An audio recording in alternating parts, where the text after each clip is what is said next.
الشيطان الرجيم بسم الله الرحمن الرحيم إن هذا القرآن يهدي للتي هي أقوم ويبشر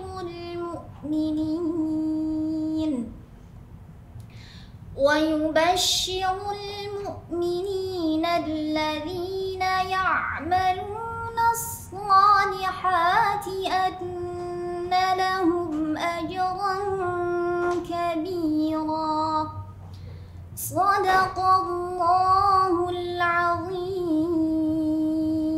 Assalamualaikum teman-teman cerita untung. Kali ini cerita untung kedatangan seseorang yang sangat menginspirasi, yaitu Ustazah Rifda Farnida, perempuan yang berhasil mengharumkan nama Indonesia tingkat dunia. Beliau meraih juara 1 ajang MHQ di Nigeria loh teman-teman. Masya Allah. Tak hanya itu saja, banyak kejuaraan yang sudah beliau raih dari berbagai negara, seperti Liberia, India, Arab Saudi, hingga Turki. Wah, ini menarik banget teman-teman. Nah, kira-kira Ustazah Rifda butuh berapa lama ya bisa menghafal Quran? Dan apa saja sih yang jadi penilaian saat mengikuti ajang tersebut? Kita cari tahu cerita dan tipsnya yuk di channel Cerita Untung.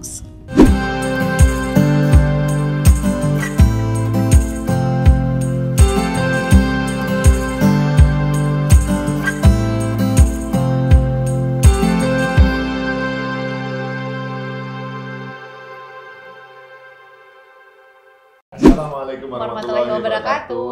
Teman-teman, terima kasih untuk kembali lagi di Cerita Untung. Kali ini tamu kita adalah seorang yang alhamdulillah bisa mewakili Indonesia di ajang internasional. Dan kami rasa bahwa yang begini-gini nih yang mesti diviralin, yang begini-gini informasi yang gini yang mestinya banyak anak-anak muda Indonesia ini yang tahu mengenai hal ini, mengenai bagaimana putra-putra bangsa bisa mengharumkan nama Indonesia di kancah dunia, bahkan bukan di satu negara tapi berbagai negara. Langsung kita ngomong sama Ustazah nih ya. Oke, Ustazah, ini kejuaraan yang terakhir ini yang kita dengar bahwa kemarin sempat mengalahkan juga kontestan lah kita bilang ya, dari Arab Saudi, benar seperti itu? Al-Quran turunnya di Arab Saudi tapi malah mengalahkan, malah mereka kalah sama putra Indonesia. Ini gimana ceritanya? Indonesia. Ya, jadi memang waktu sebelumnya memang di tahun 2018 itu saya pernah ikut di Yordania. Di Yordania, dan alhamdulillah kebetulan waktu itu berangkat ke Yordan dan diikuti oleh 30 peserta dari 29 negara.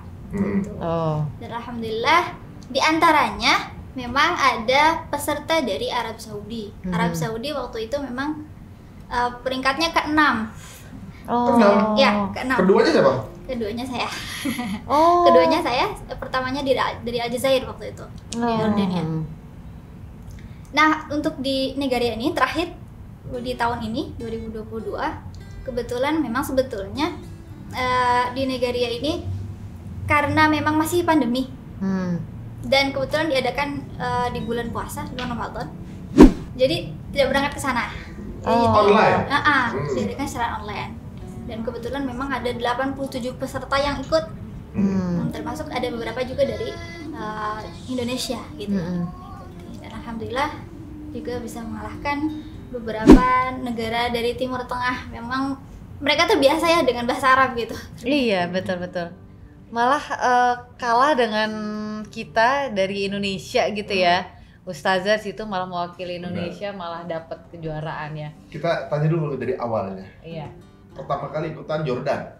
Ya. 2018. Berarti ini kali kedua.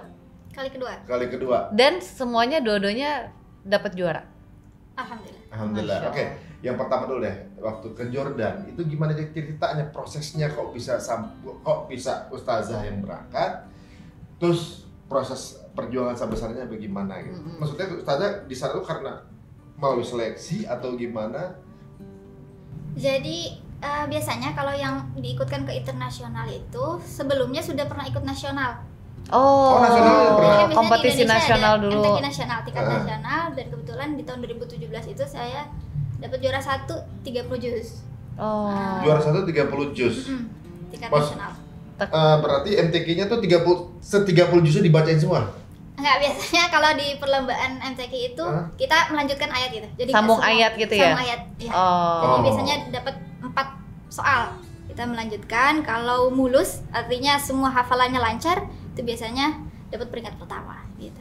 Oh. Setelah itu di 2018 ternyata dari pihak Kemenag ada yang menghubungi saya untuk ikut di Yordania. Oh gitu. Wah ini luar biasa ya. Nah ini juga kita bisa lihat nih ya. Ini ada catatan dari teman-teman tim ya. Ternyata memang udah ikut itu dari 2016, betul ya? 2012. Oh iya dari 2012 di bawah 2012 MTQ terbaik 1 MTQ nasional 5 juz awalnya, terus habis itu 2016 ikutan lagi juara 1 juga 10 juz. Kemudian 2017 juga udah 30 juz juara 1.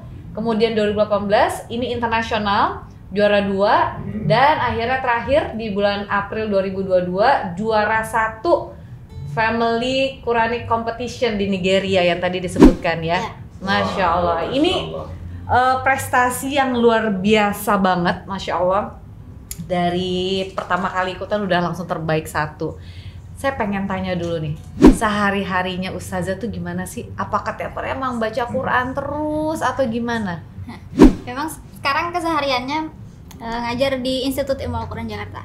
Oh, Masya Allah. Iya, dan karena memang saya sudah punya hafalan ya. Kalau sudah punya hafalan Al-Quran itu tentu kita punya kewajiban untuk menjaga setiap saat gitu. Sejak dulu ketika selesai hafalan 30 juz itu memang kewajibannya satu hari itu minimal harus bisa murajaah, artinya mengulang hafalan sampai 3 juz gitu minimal. Satu hari? Satu hari. Itu Murajaah memang kuncinya. hafalan 3 juz. 3 juz minimal. Kita ngaji juga 3 juz aja. Oh, bener. Kadang Ramadan aja 1 bulan ya. Tapi emang dari Itu tiap hari tiap hari harus konsisten. Umur berapa sih mulai? Dari awal, mulai banget? Mulai ngafal umur 9 tahun. 9 tahun. Pas 4 SD. Oh, berarti dari dulu orang tua memang udah mengarahkan ke situ ya? Jadi kebetulan memang saya tinggal di lingkungan pesantren. Masya Allah. Jadi kakek saya sebetulnya punya pesantren dan memang keluarga banyak yang menghafal Al-Quran, walaupun memang orang tua saya nggak ada yang menghafal. Oh. Cuman karena memang lingkungannya banyak keluarga yang menghafal juga, jadi orang tua juga mengarahkan untuk bisa hafal menghafal juga. Berapa lama sih sampai akhirnya bisa hafal Quran? 30 juz pertama. Lama 7 tahun. 7 tahun. Oh santai ya gitu ya? Santai. Santai. Tapi emang rata-rata nih kan Ustazah kan berada di lingkungan pesantren ya, lingkungan yang memang udah terbiasa sama orang-orang penghafal Quran. Biasanya tuh range untuk bisa hafal Quran tuh bisa berapa lama sih? Paling cepat. Ya paling cepat biasanya 3 tahun. 3 tahun ya? Memang setiap orang itu kan tingkat hafalannya beda-beda. Iya, setuju. Ya, ada yang memang susah banget gitu ya. Ada yang cepet, bahkan ada yang 1 tahun kan bisa hafal. Tapi memang kuncinya sebetulnya kalau ngafal Al-Quran itu kan, kalau ngafal itu mudah. Yang susah itu menjaga. Nah, itu dia. Iya, makanya ketika di pesantren itu jadi kita nggak ngejar cepet selesai gitu. Jadi setiap selesai 5 juz itu kita harus menyetorkan hafal 5 juz itu sampai lancar gitu. Kalau belum lancar nggak bisa naik. Oh, jadi Gitu. benar-benar dimatengin banget gitu ya? Matengin dulu 5 juznya baru naik ke juz 6 gitu. Oh, nah itu dia. Kadang kita kalau sudah matang 5 juz, juz ke-6 selanjutnya ditanya lagi dari juz 1 lupa lagi. Tetot, langsung lupa ya. Iya, itu dia. Jadi sebenarnya ada nggak sih mungkin tips untuk yang lagi ngafal Quran? Apa ya sih yang mesti kita Lakuin bisa gitu. fokus tuh apa gitu? Tipsnya pertama niat dulu ya. Niat dari diri kita, apa benar-benar mau ngafal Al-Quran sampai tuntas atau tidak gitu. Karena memang itu kuncinya ya, kalau memang tidak punya niat dari awal kadang memang suka putus tengah jalan gitu. Terus yang kedua harus bisa membaca Al-Quran dengan kualitas tartil yang optimal. Tartil itu dalam arti sudah bagus ya dari segi makharijul hurufnya ya, dari pelafalan huruf-hurufnya, kemudian tahu waqaf ibtida. Waqaf ibtida itu cara kita berhenti yang bagus di mana, memulainya lagi dari mana, itu yang paling penting. Oh, bisa baca dulu baru ngapal ya. Itu juga sebetulnya dulu proses sebelum ngafal itu kita harus menyetorkan dulu bacaan kita dari 1 sampai 30. Itu pun tahapnya sampai 3 tahun. Nyetor untuk baca aja. Bacaannya. Udah bener apa belum? Karena kan di Al-Qur'an itu banyak ada yang namanya muskilatul kalimat, al-gharibul kalimat. Kata-kata asing dalam Al-Qur'an kan gitu. Jadi kita nggak sembarangan langsung ngafal gitu. Dia harus menyetorkan bacaan dulu baru langsung bisa ngafal gitu. Tapi itu tahapan yang memang biasa dilakukan oleh hafiz-hafizah? Ya. Jadi nggak bisa istilahnya cuma dari denger doang terus kita hafal gitu. Prosesnya sebenarnya nggak bisa kayak gitu ya? Bisa saja, cuman harus disetorkan ke guru yang bersanad.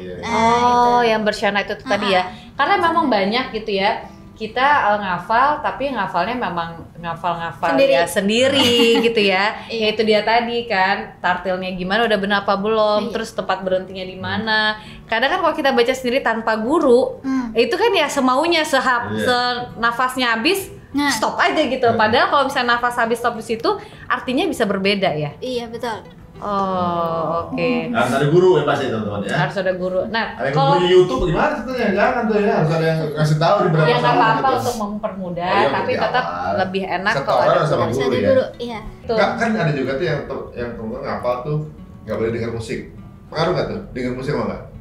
Iya, kalau saya sendiri itu pengaruh. Emang banyak orang yang pengaruh kan? Tapi bener, maksudnya Ustazah pernah ngerasain nggak? Misalnya nih, dengar musik lupa kan jadi gitu. Pernah dulu. Kebetulan kan memang selama menghafal itu sambil sekolah. Sekolah juga pasti ada lah ya, kalau ada kegiatan-kegiatan lain, ada musik-musik begitu. Dan terkadang ketika ngafal itu setelah dengar musik itu memang pengaruh ke hafalan gitu. Oh iya? Kadang pas murojaah juga gitu malah kebongkar hafalan. lagi gitu ya, gitu. Jadi sebisa mungkin dari dulu juga kalau lagi ngafal menghindari musik gitu. Nonton, kalau nonton, pengaruh nggak nonton? Nontonnya yang aneh-aneh. Nonton film gitu, film di bioskop lah gitu. Bioskop misalnya gitu. Ngaruh juga. Ngaruh juga. Ngaruh ya. Jadi visual, audio sama visual itu karena sempat ya waktu itu kan ada tayangan yang viral gitu ya. Anak-anak itu kan ketika di ini sebenarnya sampai wah gitu ya. Lagi mau vaksin kan, ya. Mau vaksin atau apa gitu. Tapi emang mereka ngejaga supaya hafal mereka nggak hilang ya. Iya, betul. Nah, iya masuk akal kan. Masuk akal ya, Masya Allah. Pantesan mereka sebegitu kuat ngejaganya karena untuk ngikatnya aja tuh bukan sesuatu yang mudah gitu ya. Jadi mereka jaga itu. Terus Qurannya nggak ganti-ganti, itu aja yang dipakai gitu. Nah, kalau saya seperti itu. Jadi dari dulu tuh saya pakai mushaf Kudus. Ini tahu mushaf Kudus, terbitan Kudus, itu mushaf Indonesia.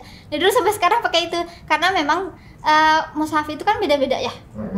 Sampai sekarang juga memang ada terbitan Kemenang juga kan kadang dari segi barisannya berbeda gitu. Jadi kalau kita lagi ngafal nih, lagi murojaah, ini pasti keinget ini di mana barisannya gitu. Jadi kalau pindah mushaf lain tuh buyar lagi gitu. Iya, makanya kadang sampai lusuh gitu ya, bukuannya sampai dipegang-pegangannya. Oh, karena memang biar pegangannya dia ingetnya di situ ya. Tiap barisannya gitu. Ustazah kan dari kecil ya, berarti udah dari start umur 9 tahun ya. Tadi ya.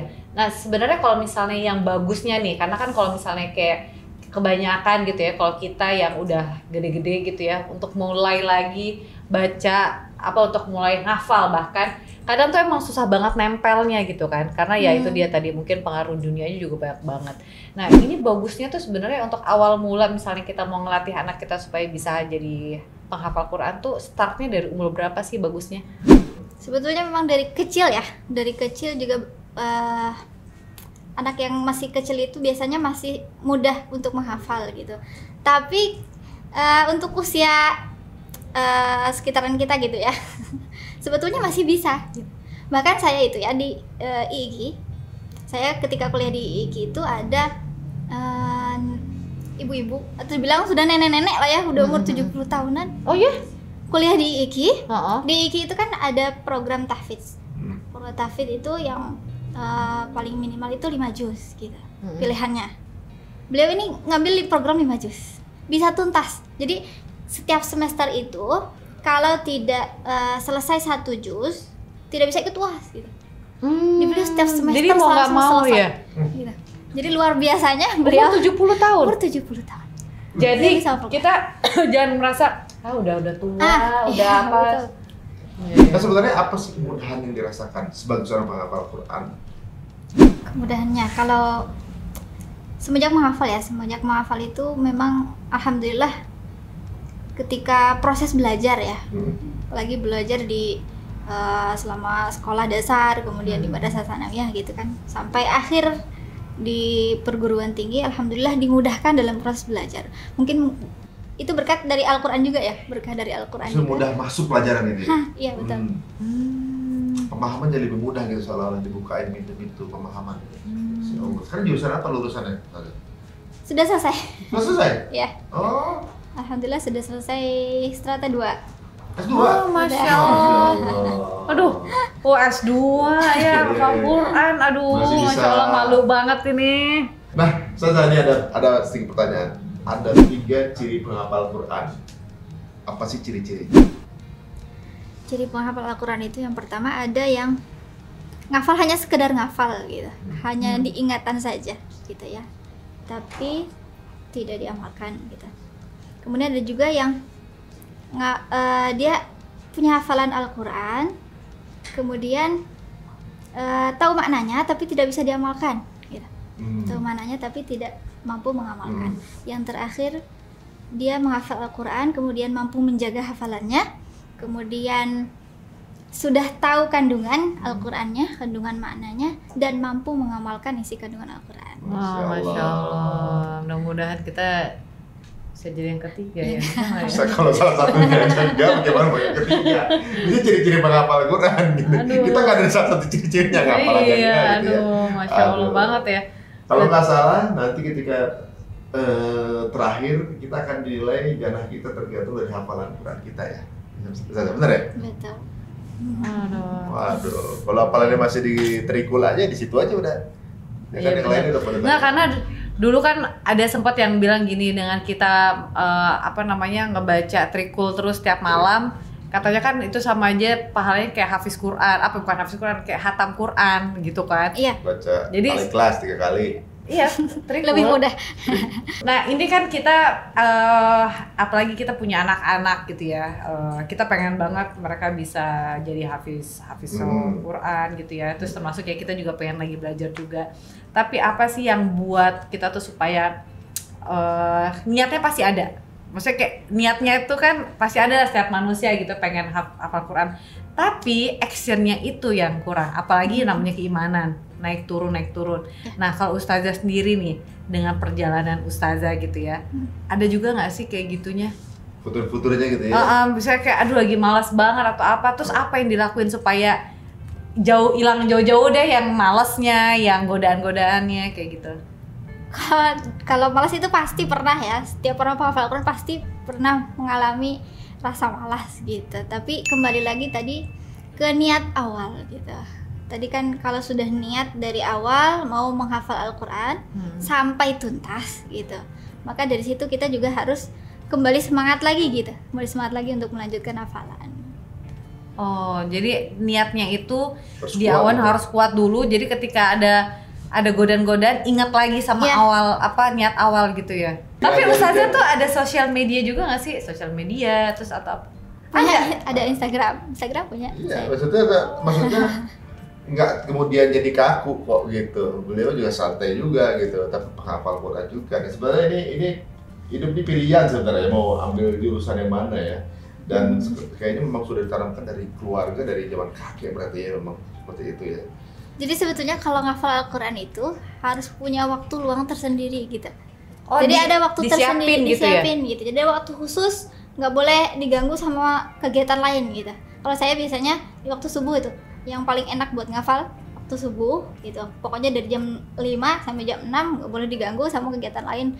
Harus fokus ngafal atau murajaah gitu. Kalau sekarang murajaah gitu. Oh. Terus di ba'da maghrib juga gitu. Pokoknya ba'da maghrib sampai isya harus murajaah. Oh, iya. Mulai kita tanamkan teman-teman semuanya. Jam 5 sampai jam 6 udah ngapal aja. baru kalau posting Instagram jam 6 sampai jam 7.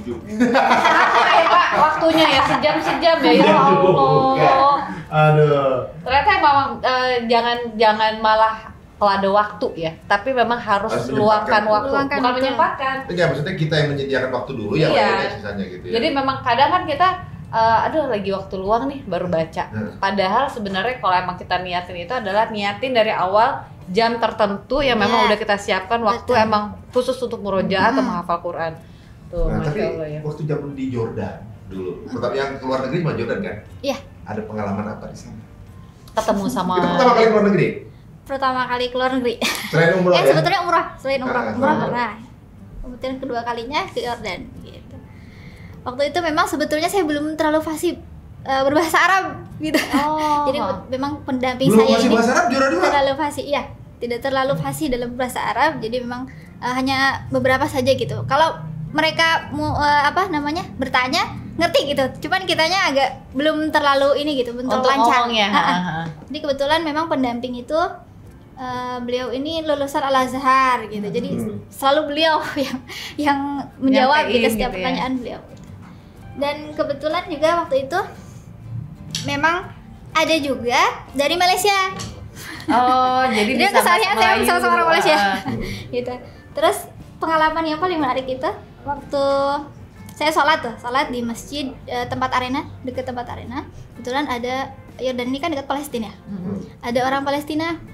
Dia ini sekitaran masih SMP lah ya, gitu, umuran SMP. Terus nanya ke saya, dari mana gitu kan? Indonesia. Pakai bahasa Arab. Dari Indonesia gitu. Coba baca surah An-Nas gitu. Oh, surah An-Nas disuruhnya. Dia pikir orang Indonesia itu karena memang tidak berbahasa Arab gitu kan. Jadinya dia pikir kita tidak bisa baca Quran gitu. Akhirnya dia tes, terus saya baca surah An-Nas. Dia terkagum-kagum kan. Kok bisa seperti itu gitu, dari mana belajar gitu. Alhamdulillah di Indonesia juga banyak guru-guru yang lulusan dari Saudi Arabia gitu kan, dan lain sebagainya yang memang bersandar langsung dengan Rasulullah. Dan alhamdulillah juga bacaan kita juga tidak jauh berbeda dengan orang-orang Timur Tengah gitu. Sampai ketika pengumuman itu kan jurinya juga sempat terkagum-kagum gitu kan, nanya ke saya, kok bisa gitu Indonesia bacaannya bisa sebagus ini gitu. Alhamdulillah juga berkat dari bimbingan guru-guru saya yang memang tadi lulusannya dari Timur Tengah juga yang bersama dengan Rasulullah SAW. Masya Allah. Masya Allah. Emang kalau boleh tahu apa sih penilaian dari sana tuh, misalnya sisi apa aja, misalnya tartilnya atau apanya gitu, apa aja tuh kira-kira penilaiannya? Nggak jauh beda sebetulnya ya sama di Indonesia. Saya di Indonesia juga nggak paham. Di Indonesia. Karena saya belum pernah juga. Nggak apa-apa, sama gitu.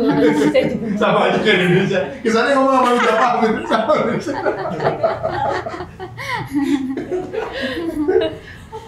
Pertama penilaiannya dari hafalan ya. Yang paling penting itu hafalan. Hafalan berarti sama sambung ayat juga. Ya, sambung ayat juga. Tapi biasanya tuh dikasih tau nggak? Kita akan bertanya sekitar juz 1 sampai juz 5 atau benar-benar random aja? Random. Dari 30 harus bisa juz jawab. Iya, harus bisa nyambung ya? Mau kita tes, mau jadi tes ya? nggak ada kisi-kisi? Tidak ada. Nggak ada. Kalau kita tes, saya yang malu. Jadi nggak bisa. Oh, jadi nggak ada kisi-kisi, misalnya Nggak nanti ada. akan keluar sekitar juz 6 sampai juz 10 misalnya gitu? Nggak ada, Nggak langsung baca satu ayat, kita lanjutkan. Dan itu sampai satu halaman, 15 baris kita baca. Jadi nggak mungkin 15 baris? 15, iya 15, satu halaman 15 baris? Satu halaman, iya. Oh, itu pertanyaannya 5 pertanyaan. 5 pertanyaan, satu pertanyaan kita baca 15 baris. Nah, kalau nggak bisa jawab, nanti jurinya yang melanjutkan gitu, kasih tahu. Itu tapi di situ jadi nilainya pengurangannya banyak gitu. Orang bisa jawab. Kalau nggak bisa jawab. Tapi ada timer bunyi tet gitu. Ya, nanti dikasih bel. Aduh, bikin deg-degan. Kan ya? Apa kalau hitungan keberapa nyetrum gitu nggak maksudnya? Nggak usah pakai nyetrumnya, kita tegang. Oh, terus setelah kan sambung ayat 5 soal gitu. Ya. Terus apa lagi? Penilaiannya sebetulnya ada 3 tadi ya, dari hafalan, terus dari segi makharijul huruf, itu pelafalan hurufnya. Terus wakaf ibtida'nya juga. Itu sih 3 itu. Oh, itu benar-benar diliatin banget ya. Tapi yang poin paling tinggi itu di hafalan gitu. Jadi kalau misalnya dia yang ini suaranya lebih bagus misalnya, yang ini suaranya biasa aja, tapi justru dari segi hafalannya dia lebih sempurna lancar gitu. Itu yang hafalannya lebih bagus, yang paling bagus. Lebih bagus berarti nilainya dibanding langgam. Dibanding lagu. Jadi memang kalau di sana tetap hafalan yang paling cepat gitu dia. Berarti hafalan dan makhraj gitu. Makhrajnya yang benar. Berarti kan misalnya nih ada timer 10 detik gitu ya. Misalnya ternyata nih tight banget gitu ya. Apa misalnya sama kontestan 1 sama kontestan 2 nih tight banget lah gitu, sama-sama bersaing lah gitu. Itu berarti dihitung juga detik mulainya berapa paling cepat gitu, bisa juga. Iya. Jadi misalnya nih di peserta yang ini dia sama segi hafalan sama. Tapi ketika di pertanyaan pertama dia agak mikir lama gitu.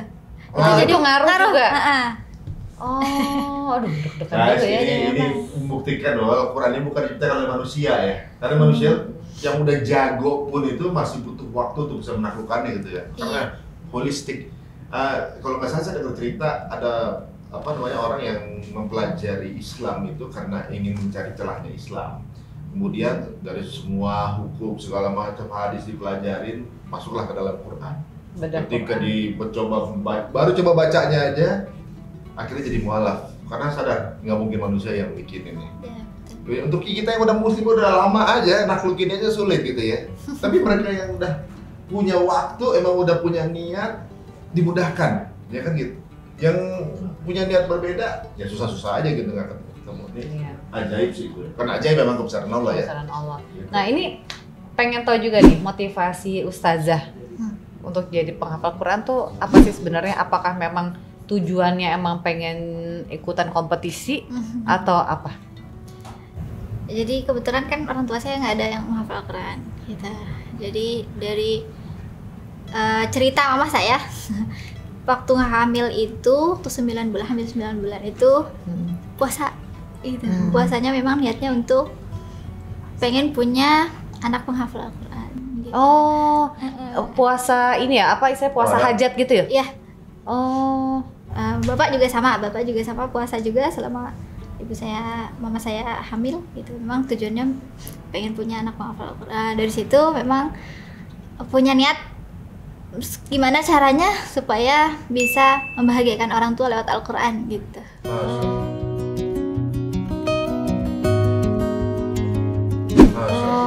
Dan sebetulnya alhamdulillah cita-cita saya dulu pengen memberangkatkan haji orang tua gitu. Dan alhamdulillah di tahun 2018 itu tercapai cita-cita saya lewat Pak Anies Baswedan. Mungkin Mbak Feni tahu ceritanya. Dulu waktu 2018 memang sempat viral gitu. Waktu pulang dari Jordania saya dipanggil Pak Anies Baswedan dan kebetulan memang kan di nasional itu saya mewakili DKI Jakarta.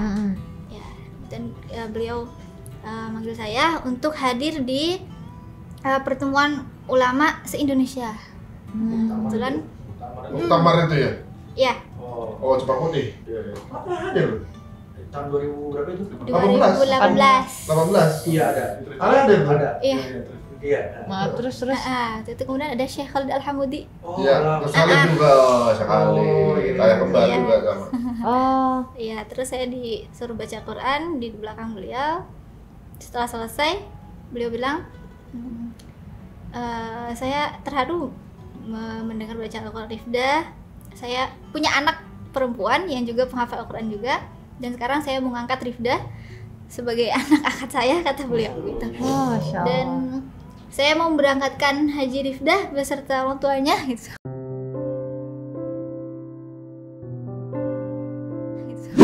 Masya Allah. Beserta orang tuanya, terus sama gurunya juga. Kebetulan saya didampingi sama guru saya, guru sekaligus tante saya. Kebetulan tante saya itu guru Quran saya, dan kebetulan beliau adik bungsu adiknya ibu saya.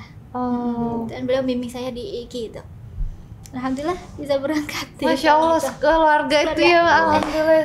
Ya berarti memang ketahanan suci bukan karena uang ya? Memang karena dipantaskan sama Allah gitu ya. Kadang-kadang orang nabung lama-lama gitu, yang kadang-kadang nggak belum sempat nabung malah diberakatin sendiri gitu. Karena Qurannya aja kan gitu. Karena Quran juga dinaikkan derajatnya, semuanya di ini ya, Masya Allah. Jadi kalau punya anak penghafal Quran dari awal ketika hamil udah puasa dulu ya, diniatin lah gitu ya. Bahwa Quran itu memuliakan ya. Orang tua udah niatin sampai puasa gitu ya, mau niat banget dari awal, pengen banget punya anak yang bisa hafiz atau hafizah gitu. Nah ternyata dari ustazah lahirlah gitu ya seorang anak hafizah Quran. Perasaan orang tua gimana?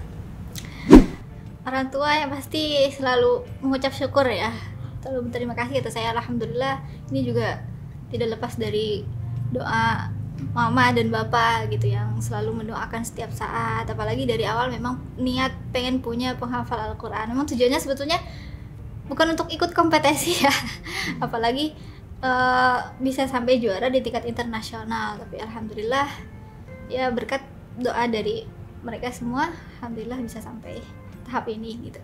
Dan sekarang sebetulnya alhamdulillah sedang proses bangun pondok tahfidz. Masya Allah. Jadi memang keinginan orang tua. Ini kan sebetulnya orang tua itu di Sumedang itu ada pesantren gitu. Tapi karena saya dari sejak kuliah di IKI itu sampai sekarang masih di sini, tetap di sini. Jadi memang punya keinginan bisa bangun pondok tahfidz di sini juga gitu. Alhamdulillah kebetulan sekarang lagi proses pembangunan. Aduh, mudah-mudahan dimudahkan semuanya ya. Ada di description ya kalau teman-teman mau support ya. Iya, benar-benar. Kalau tahfidznya Ustazah gitu. Nah, anak-anak juga nanti yang anaknya Ustazah itu kan baru 1 ya. Ya. Umur berapa sekarang? Umur 2 tahun. Oh, 2 tahun. Oh, udah dari kecil, mungkin pas dari hamil juga, apakah Ustazah juga niatkan puasa juga sama kayak orang tua Ustazah sebelumnya? Kalau saya sebetulnya pada masa-masa sekarang ya, jadi kita membiasakan di depan anak itu, biasakan baca Al-Quran gitu. Jadi anak juga ikut punya kemauan untuk menghafal Al-Quran. Iya, gitu. benar-benar. Jadi sekarang saya juga masih kecil ya, masih 2 tahun. Kalau saya lagi baca Quran, ikut ngambil Quran, bawa kerudung. Iya, gitu. setidaknya udah terbiasa ya. Gitu. Benar-benar. Jadi, Tapi saya setuju banget tuh itu. Ketemu sama Ustazah jadi cuma lagi semangat Ustazah. Yang nonton juga seperti itu gitu ya, bahwa ini baru di dunia udah dimuliakan, apalagi nanti Benar, Masya Allah. Masya Allah, jadi mudahkan segala. Awalnya memang niatnya untuk menghafal Quran, tapi Masya Allah dimuliakan lagi, diangkat derajatnya dengan ikutan kompetisi juga dapat juara terus juga bisa memberangkatkan haji orang tua dan juga guru. Aduh itu Masya Allah banget ya. Apalagi yang juara pertamanya ini kan secara online ya. Kalau secara online itu kan memudahkan orang untuk ikutan tanpa harus pergi gitu ya. Jadi nggak ada alasan nggak bisa ikut bertanding karena nggak ada orangnya yang bisa berangkatkan gitu kan. Ini nggak ada terbatas itu, jadi lebih banyak lagi orang bisa menunjukkan kemampuan. Mungkin kalau yang langsung datang ada yang jago tapi nggak bisa berangkat, jadi nggak ikut. Kalau ini karena online, ya udah semuanya bisa ikut. Itu lebih banyak yang ikut. Kompetisinya makin lebih ketat sebenarnya. Lebih berat sebenarnya kalau secara online ya. Gitu. Tapi ternyata aku juara pertama. Nah, ini mungkin akan menjadi pemicu kita ya. Berapapun umurnya, sampai di mana jusnya, entah baru mulai pun jangan khawatir ya. Yang penting kita ada upaya untuk menghafal Quran. Seperti niatnya dulu. Seperti niat. Ustazah ada beban nggak sih dalam mengajarkan ke anak gitu? Kira-kira ada juga target ya? Hafal harus di usia berapa? Misalnya yang di rumah nih, mulai anak saya dari umur 5 tahun, saya mulai ajar hafalan Quran, pokoknya minimal umur 50 sudah hafal gitu. Ya, maksudnya ada dapatnya gitu. Ada target ya itu? Saya sebenarnya tidak menargetkan itu ya, karena sesuai pengalaman dulu. Jadi ada anak-anak itu kan ada masa-masa untuk main gitu ya. Saya sendiri nggak mau menargetkan anak saya harus bisa hafal Quran selesai 5 tahun gitu, enggak. Jadi sekemampuan anaknya saja. Kalau memang sudah misalnya di umur 5 tahun sudah ada kemampuan untuk menghafal Quran, ya saya motivasi dia untuk terus bisa menyelesaikan hafalan sampai selesai gitu. Nah kalau untuk yang tadi kan kita bahas juga nih Ustazah, yang denger lagu, terus nonton, yang apa. Nah kira-kira kan Ustazah tahu nih pengaruhnya cukup lumayan mengganggu lah gitu ya untuk kita yang lagi menghafal Quran. Nah untuk anak-anak apakah Ustazah juga akan jaga seketat itu atau gimana? sebisa mungkin menghindari itu. Sebisa mungkin menghindari itu supaya kalau sekarang zaman sekarang itu kan kalau sudah main HP Iya, benar. keterusan gitu kan ya. Tiap hari pengennya jadi kecanduan mau main HP, terus apalagi sekarang udah ada YouTube dan lain sebagainya gitu. Jadi sebisa mungkin menghindari itu, apalagi musik gitu ya. Saya pernah dengar cerita Syekh Sudes. Syekh Sudes itu kan ketika ngimam, pernah ngimam kalau nggak salah di Masjidil Haram, kemudian makmumnya suara HP-nya berdering, suara musik gitu, ada suara musik. Beliau setelah selesai ngimam kemudian mengatakan, saya selama di rumah tidak pernah mendengar musik katanya. Sebisa mungkin menghindari musik kata beliau. Saat ini saya di rumah Allah malah mendengarkan musik katanya, sampai menangis gitu. Jadi memang saya sudah aja gitu kan ya. Ya yang udah gitu menghindari musik gitu ya, supaya memang hafalannya tetap terjaga. Insyaallah ini memang satu hikmah ya untuk kita yang dalam proses ya. Hafalan itu memang terkait dengan asupan audio dan visual. Jadi kalau kita lagi mau ngencengin ini kita buat ngapal, jadinya jadi jangan sampai di apa namanya cemari gitu kan ibaratnya.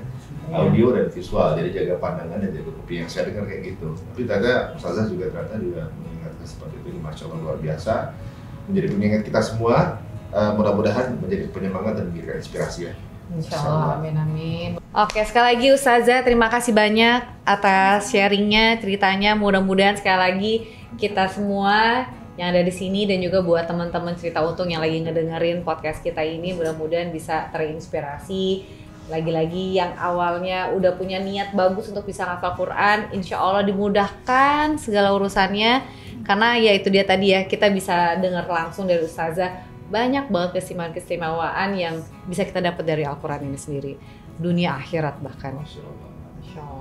Salam buat keluarga Ustazah, mudah-mudahan kita bisa bertemu lagi pada saat tiba-tiba ada kejuaraan baru lagi. Aduh. Terus kita sebagai penonton. Ayo sekarang kita hafal Quran ya. Ingat, satu langkah kita tergantung dari hafalan bacaan kita. Nah, padahal kita Al-Fatihah belum tentu benar. Al-Ikhlas itu bener gitu kan, bisa hafal nggak cuma asal hafal aja tapi yang benar ya. Kalau gitu terima kasih untuk menyaksikan. Untuk yang ingin tahu lebih lanjut mengenai Ustazah bisa mungkin add Instagramnya, bisa aja Instagram. Rifda Farnida. Rifda? Itu bahasa Arab loh. Terima kasih buat teman-teman. Sekali lagi mohon maaf apabila ada salah-salah kata. Jangan lupa untuk subscribe, like, and comment, dan juga share apabila cerita ini bermanfaat untuk kalian, insyaallah ya. Wassalamualaikum warahmatullahi wabarakatuh.